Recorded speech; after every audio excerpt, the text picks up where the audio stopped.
So recommend a mantra for a busy mind.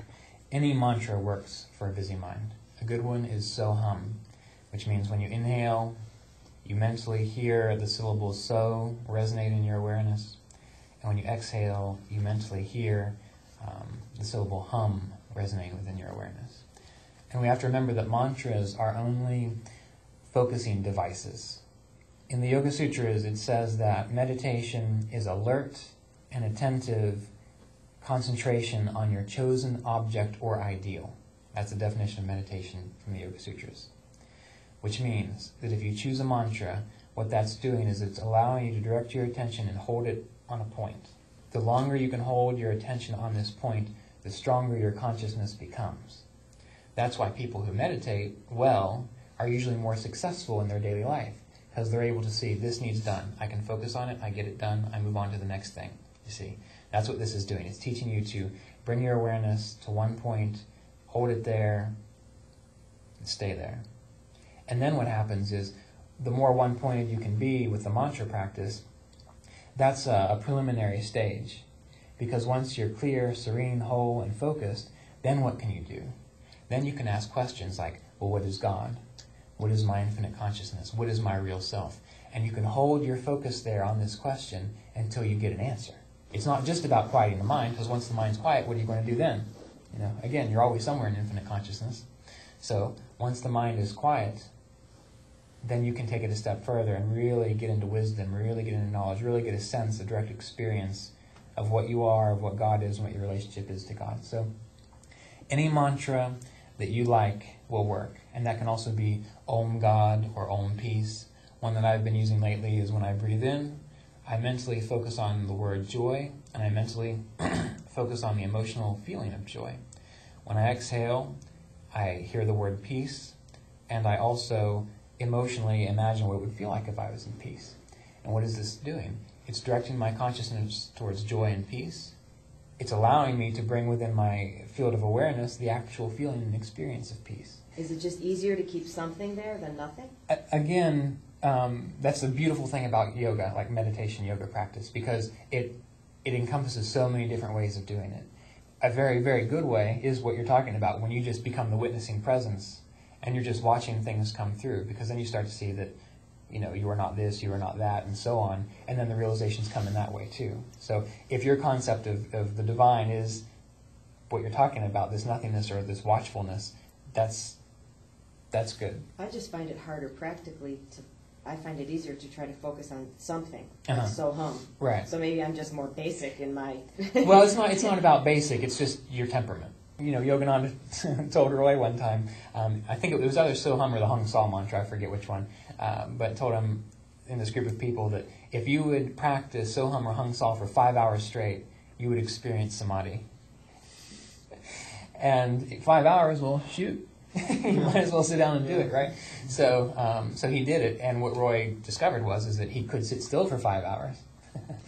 But again, what Yogananda was meaning, if you can really hold your attention there for 5 hours, then it becomes so easy for you to experience samadhi.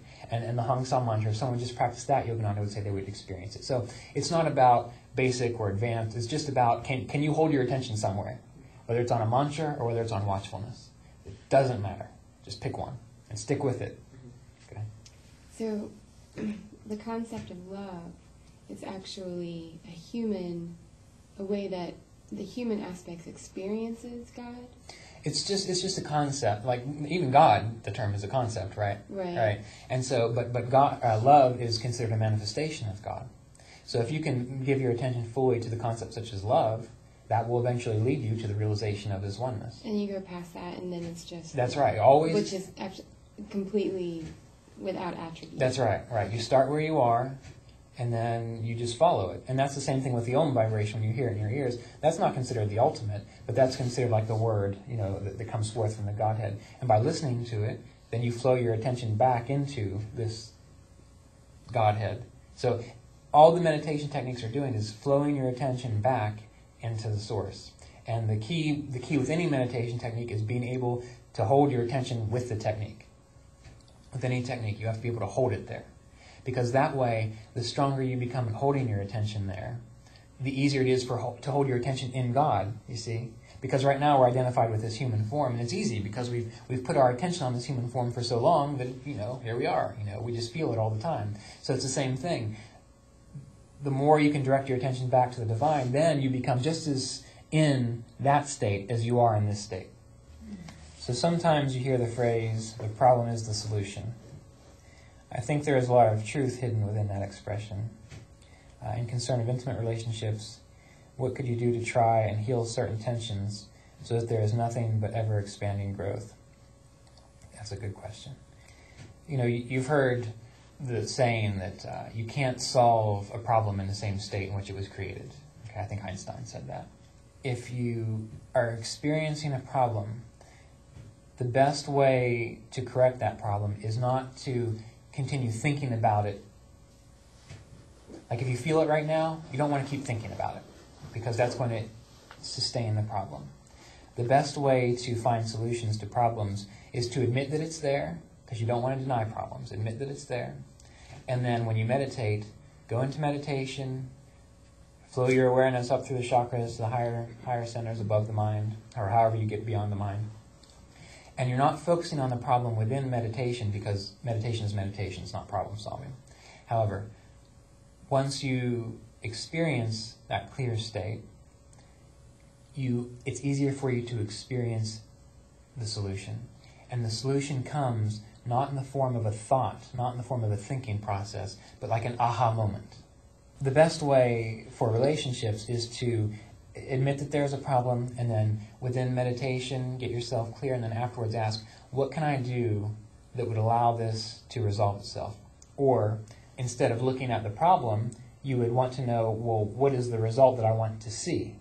You would imagine, okay, if I did not have this problem, what would it be like? And then you would get that in your head, that idea. And then what you would ask was, what do I need to do to change this? What do I need to do to make this new concept a reality? And then what happens is, again, something will pop into your head. And I'm not quite sure exactly how you're taking this, but just from relationships, if you want to improve relationships, in my mind, what I've done is I've asked that question myself, and what pops into my mind was, why don't you do the dishes today? Why don't you clean the bathroom? And what I found is that when that popped into my mind, I thought, no, that can't be it. That's too simple. I need to write her a poem, or I need to do these sorts of things. But when I followed that process, my relationship got better. Okay? It's really that simple. Just asking and then acting on the simple thing, whatever it might be.